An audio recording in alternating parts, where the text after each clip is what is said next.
Sometimes you come across a product that really pushes you beyond what you thought you were capable of, and when you come out the other side, you're better as a result. This video is about a range of paint whose limited palettes, super matte finish and highly saturated colours force you to think about painting different. After 2 years of using them, I can honestly say no product has improved the way I paint more. Now, while I hope it's obvious how much I love Kimera Kolors, they're not without their flaws, and we're going to cover those later in the video too. So stick with me here and we're going to explore how Kimera Kolors can make you a better painter.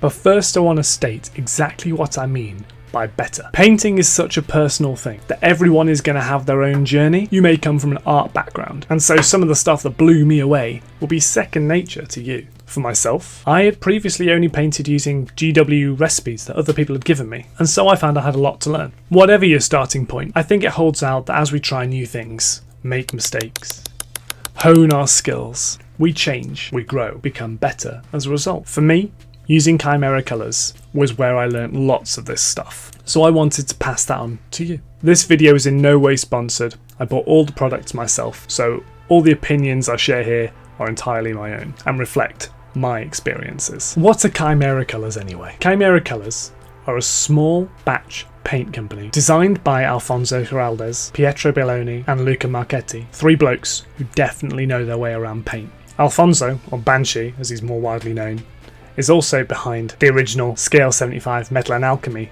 metallic series and the Ink Intensity ranges, as well as their colour theory sets of Scale 75 artist paints. The paints are made for Pegaso models by Carmarini & Co, who've been minting paints for over 120 years, and they're available to purchase directly from Pegaso models themselves or from various other distributors around the world. In the UK, it's Element Games, where you'll find them for $77.50, and in the USA, they're available from Scale USA. There's obviously links down in the description below, so if you feel like checking them out, you can find them down there as well. And you'll support the channel at the same time, which is a bonus. As I say, these are small batch paints, so they sell out quickly. If you want the best chance of getting hold of some, follow the Kimera or Pegaso groups on Facebook, and they post regular updates inside there. When you receive the paints, they come in this incredible box, which is also the same box they ship their miniatures into. Inside the box, you'll see an instruction booklet, which lists the results you get from adding black and white to the various hues. But most importantly, you get the 13 colours in the Kimera range. Now these are magenta, the red, orange, warm yellow, cold yellow, yellow oxide, phthalo green, phthalo blue, green shade, red shade, violet, and red oxide, as well as a pot of satin medium too.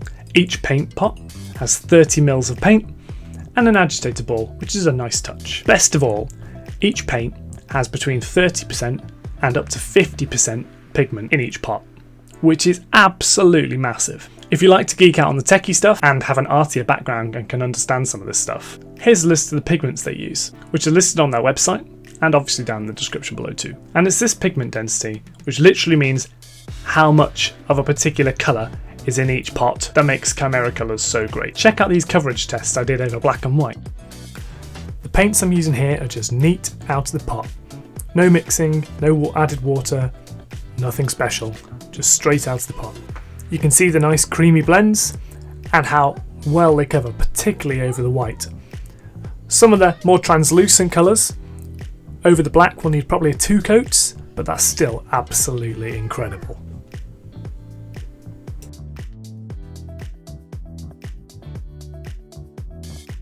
So Kimera Kolors are pigment dense, they cover well, and even colours that are usually hard to use like yellows are pretty great in this box, although still yellow.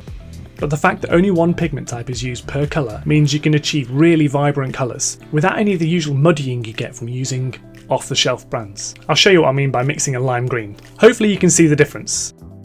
So what I do here is I take some Kimera phthalo green, get a decent blob of it in there, and then I'm taking a cool yellow.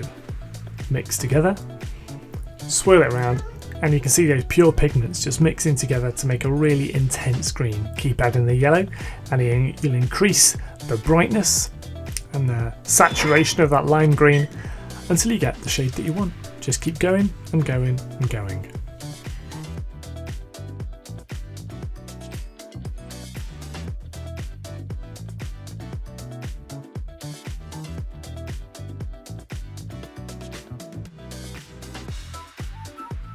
Pretty neat, huh? In my opinion, the best in the range though is the red. All of this pigment means that these paints go a lot further than, say, Citadel would do. They cover a lot better. And the best way to show you that is to thin them down. As you can see, they thin for days, which makes glazing an absolute dream. And all of this pigment also means the paints are much cheaper to use than, say, Citadel. In fact, setting aside the free pot of satin medium that you get in the box, compared in UK prices, Kimera Kolors and Citadel both work out at around 20p per milliliter. But when you take into account the fact that Kimera Kolors go so much further, they're actually cheaper than Citadel paints for a much higher quality product. So yeah, it's fair to say I'm a fan. But it's not all roses.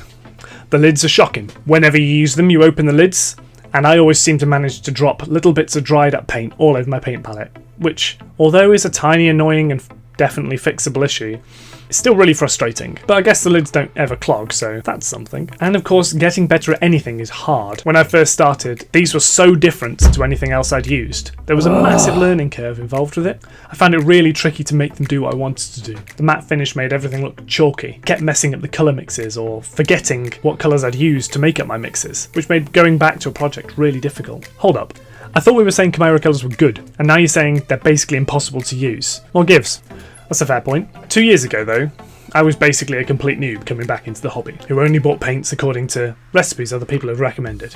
But being forced to mix my own paints, deal with weird finishes, made me read and learn more than ever. So pretty soon I was neck deep in colour theory, and actually loving it. I began to spot colour in other people's paint jobs I hadn't noticed before, and really pay attention to how things were made up in terms of colour, and most of all, apply that to my own painting. Now this makes me seem a little bit pretentious, and that might be true, or it might make me seem like some sort of pro. Definitely not true. I'm still very much learning, and there are loads of people who are better painters than me. It's just taking the leap with Kimera pushed me to learn things I otherwise might not have done. By learning those exciting things, I feel I've become a better painter as a result. It sounds really obvious to say it out loud, so maybe this is just me being weird, but hey. Now if you are batch painting an entire army, it's definitely going to be more efficient to use off-the-shelf recipes, but you can create a much more realistic colour scheme by mixing, as long as you're not bothered about every single model looking identical. Take skin, for example. Previously, you would just grab a skin tone recipe off the shelf, something like